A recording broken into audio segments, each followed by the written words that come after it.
하나님의 뜻을 순종하기 위해서 기도하시기 바랍니다.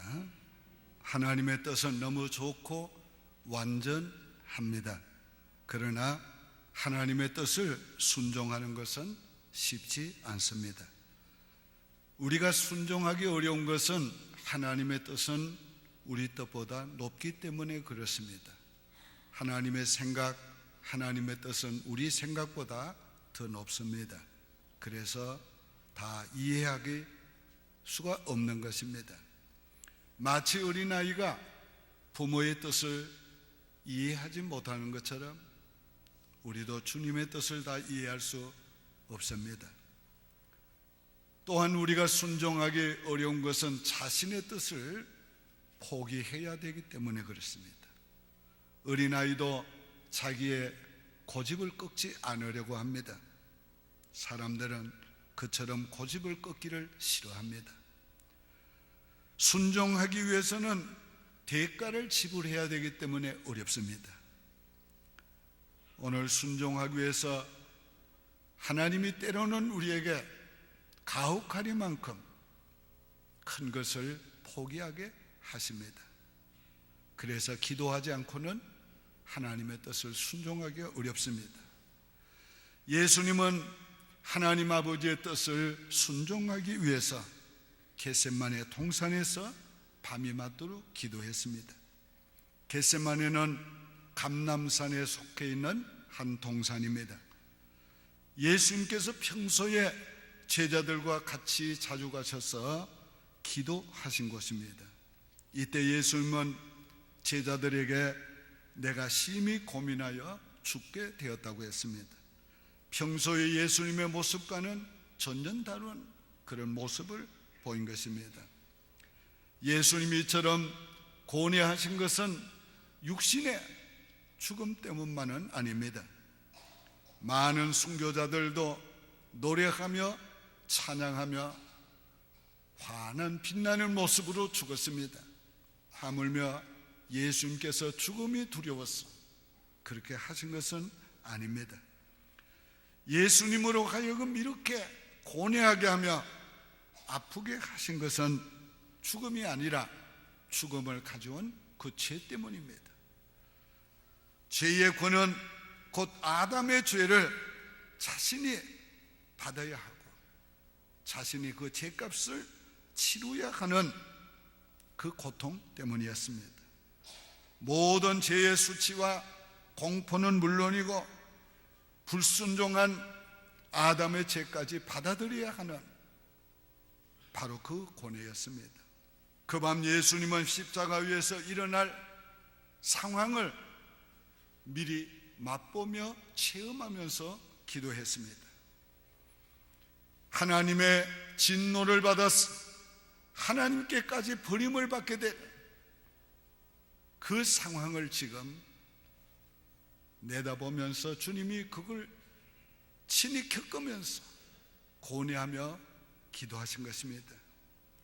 그래서 할 수만 있으면 이 잔을 내게서 옮기시옵소서 이렇게 기도했습니다. 죄에 대한 하나님의 진노의 큰 잔을 예수님께서 우리 대신에 남김없이 다 마셔야 했습니다.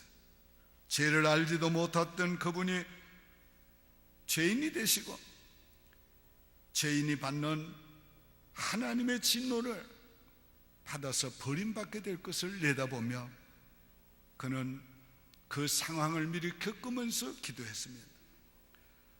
예수님은 다른 것은 몰라도 이 진노만큼은, 이 진노의 잔만큼은 피하고 싶었습니다. 그래서 아버지께는 모든 것이 가능하오니 이 잔을 내게서 옮기시옵소서. 그러나 나의 원대로 마옵시고 아버지의 원대로 하옵소서 하고 기도를 마쳤습니다. 우리도 순종하기 위해서 기도해야 합니다. 그러나 내 뜻대로 마옵시고 아버지의 뜻대로 하옵소서. 나는 이것을 원하지만은, 우리는 이것을 원하지만은, 이것이 내게는 더 좋겠지만은, 그러나 나의 원대로 마옵시고 아버지의 원대로 하옵소서. 기도는 내 뜻을 관철하기 위해서 하는 것이 아니라 하나님의 뜻을 순종하기 위해서 하는 것입니다. 순종은 하나님께로부터 오는 것이지 우리가 하나님께 가기 위해서 하는 것이 아닙니다. 왜냐하면 하나님이 순종할 믿음과 힘을 주시지 않으면 누구도 하나님의 뜻에 순종할 수 없기 때문에 그렇습니다. 사람들은 어려운 상황을 만나면 대개 두 가지 중에 하나를 선택합니다. 두 가지 방법을 합니다. 그 하나는 그 상황을 바꾸어 보려고 합니다. 그래서 자기의 지혜, 자기의 능력, 자기의 노력을 다합니다. 믿음의 사람들도 어려움을 만나면 상황을 바꾸어 보려고 합니다. 다른 하나는 상황을 바꿀 수 없으면 피하려 합니다. 도망하려고 합니다. 하지만 힘든다고 도망치고 약속을 깨고 관계를 끊는 것은 실패하는 것입니다. 해결 방법이 아닙니다. 도망해도 또 다른 상황을 만나게 됩니다. 하나님이 원하는 것은 상황을 바꾸는 것도 도망치는 것도 아닙니다. 하나님이 주신 상황을 믿음으로 받아들이고 그 가운데서 하나님이 무엇을 원하시는지 그 뜻을 순종하는 것입니다. 예수님은 순종하기 위해서 처절한 기도를 했습니다. 심히 놀라며 기도했다고 그랬습니다. 예수님이 그렇게 놀라신 모습을 보이신 적이 없었습니다. 심지어는 사람들이 자기를 죽이려 갈 때도 침착하셨습니다. 그런 예수님이 심히 놀라며 기도했습니다. 뿐만 아닙니다. 심히 슬퍼하며 기도했다고 했습니다. 히브리 기자는 심한 통곡과 눈물로 기도했다고 기록했어요. 그는 육체에 계실 때에 자기를 죽음에서 능히 구원하실 이에게 심한 통곡과 눈물로 간구와 소원을 올렸고 그의 경외하심으로 말미암아 들으심을 얻었느니라. 들으심을 얻었다는 건 순종할 힘을 얻었다는 겁니다. 예수님은 땀방울이 핏방울이 되어 떨어지는 것처럼 힘쓰고 애써 기도하셨습니다.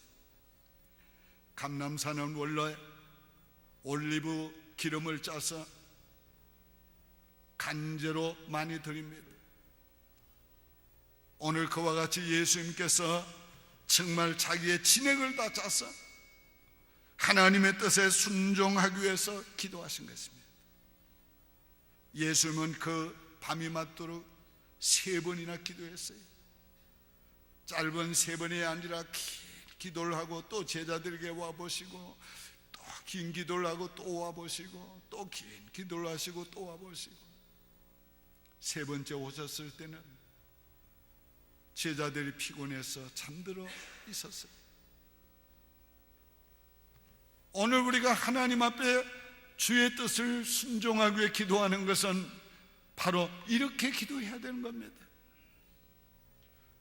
놀라면서도 기도해야 돼요. 슬퍼하면서도 기도해야 돼요. 땀방울이 핏방울이 되어 떨어지는 것처럼 힘쓰고 애써서 기도해야 합니다. 하나님의 뜻을 결코 가볍게 생각해서는 안 됩니다. 오늘 우리가 하나님의 뜻은 기어코라도 순종해야 됩니다. 그러기 위해서는 우리가 기도해야 합니다. 예수님께서 하나님 아버지의 그 진노의 잔을 받아들이기로 하신 가장 큰 이유 중에 하나가 우리를 사랑하는 그 사랑 때문이었습니다. 조나단 에드워는 이 사실을 이렇게 말합니다. 그리스도의 사랑이 놀라운 것은 2가지 때문이다. 첫째는 극심한 고통을 기꺼이 감내한 것이고, 둘째는 극도의 악을 대신해서 극도의 고통을 받아들이신 것이다. 이것이 바로 우리가 찾는 사랑이다. 이것이 바로 우리가 받은 그리스도의 사랑입니다. 여러분, 구원을 너무 가볍게 생각하지 마십시오. 하나님의 은혜를 너무 가볍게 받아들이지 마십시오. 하나님의 구원, 하나님의 은혜는 예수 그리스도의 이런 피눈물 나는 순종으로 말미암아, 십자가의 죽으심과 피 흘리심으로 말미암아 우리에게 주어진 것입니다.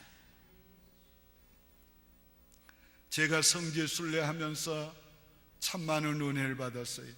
가는 곳마다 그렇게 은혜될 수가 없었어요.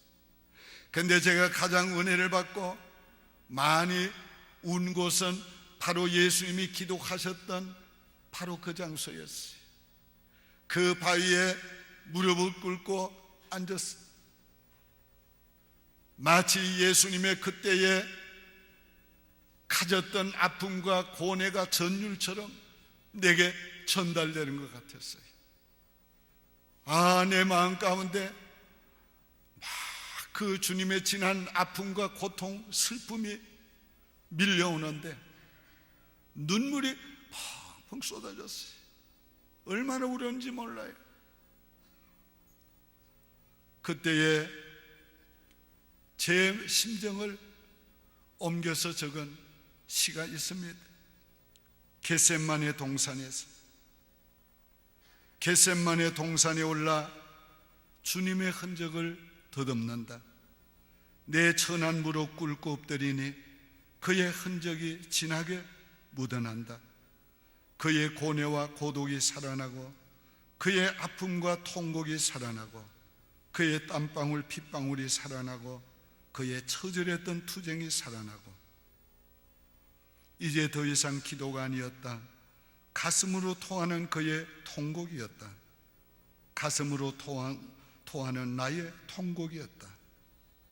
겟세마네 동산을 내려오면서 남몰래 눈물을 훔친다.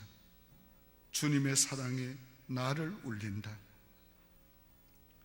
우리를 위해서 땀방울이 핏방울이 되도록 눈물로 기도하심으로 아버지의 그 거룩한 뜻을 순종하셨습니다.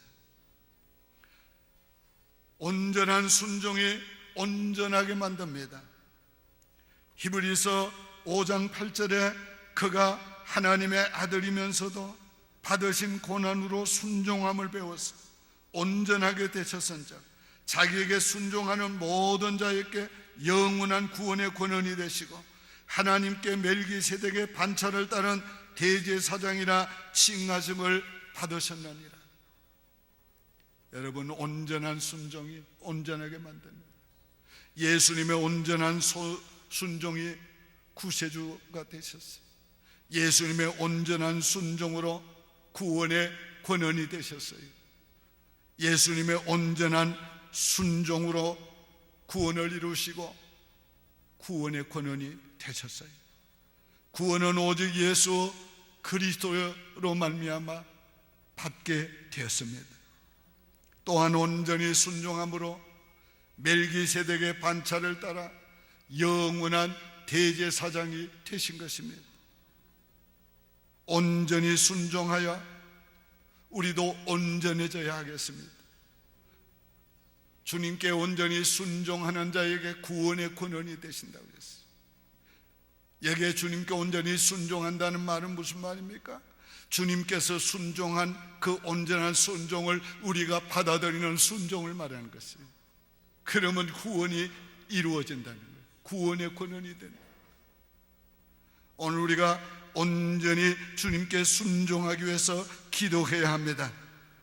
하나님의 뜻은 온전히 순종해야지 하나님은 반쪽의 순종을 원하지 않습니다. 하나님의 뜻에 순종하기 위해서 가장 귀한 것을 잃어도 결코 손해나지 않습니다. 예수님께서 자기의 생명과 자기의 모든 피와 물을 다 쏟아주셨어요. 그러나 하나님께서 예수님이 잃어버린 것보다가 예수님께서 버리신 것보다 더 좋은 것으로, 더 영광스러운 것으로 주셨어요. 그래서 히브리 기자는 이렇게 말해요. 사람의 모양으로 나타나사 자기를 낮추시고 죽기까지 복종하셨으니 곧 십자가에 죽으심이라. 이름으로 하나님이 그를 지극히 높여 모든 이름 위에 뛰어난 이름을 주사 하늘에 있는 자들과 땅에 있는 자들과 땅 아래에 있는 자들로 모든 무릎을 예수의 이름에 꿇게 하시고 모든 입으로 예수 그리스도를 주라 시인하여 하나님 아버지께 영광을 돌리게 하시느니라. 하나님 앞에 죽기까지 순종하기 위해서 낮아지셨어요. 죄인이 되기까지 하셨어요. 그러나 하나님이 지극히 높여주셨어요. 천하만 인간으로 하여금 그 앞에 무릎을 꿇게 하셨어요. 우리 죄를 대신 지시고 인간에게 재판을 받으셨던 그분이 하나님이 높여주셔서 심판주가 되게 하셨어요. 역사의 마지막 날 모든 인류는 그분 앞에서 심판을 받게 될 것입니다. 우리의 가장 귀중한 것을 잃어도 결코 손해날 것이 없습니다. 아브라함을 보세요. 독자 이삭을 제물로 바친 후에 하나님이 그에게 제한 없는 복을 주셨습니다. 여호와께서 이르시되 내가 나를 가리켜 맹세하노니 네가 이같이 행하여 네 아들 네 독자도 아끼지 아니하였으니 내가 네게 큰 복을 주고 네 씨로 크게 번성하여 하늘의 별과 같고 바닷가의 모래와 같게 하리니 네 씨가 그 대적의 성문을 차지하리라. 또 네 씨로 말미암아 천하 만민이 복을 받으리니 이는 네가 나의 말을 준행하였습니다. 우리가 아버지의 뜻을 순종하기 위해서 우리의 가장 귀중한 것을 잃어도 결코 손해나지 않아요. 하나님이 더 좋은 것으로, 더 영광스러운 것으로 우리에게 갚아주세요. 우리 하나님의 뜻을 가볍게 생각하면 안 돼요. 생명 걸고 순종해야 돼요. 어떤 대가를 지불하고도 순종해야 합니다. 하나님의 뜻을 순종하기 위해서는 기도해야 합니다. 놀라면서도 기도해야 돼요. 슬퍼서도 기도해야 돼요. 땀방울이 핏방울이 되도록 힘쓰고 해서 기도해야 돼요. 그래야 순종할 수 있어요. 다 같이 함께 고백합시다. 내 뜻대로 마옵시고 아버지의 뜻대로 하옵소서. 기도하겠습니다.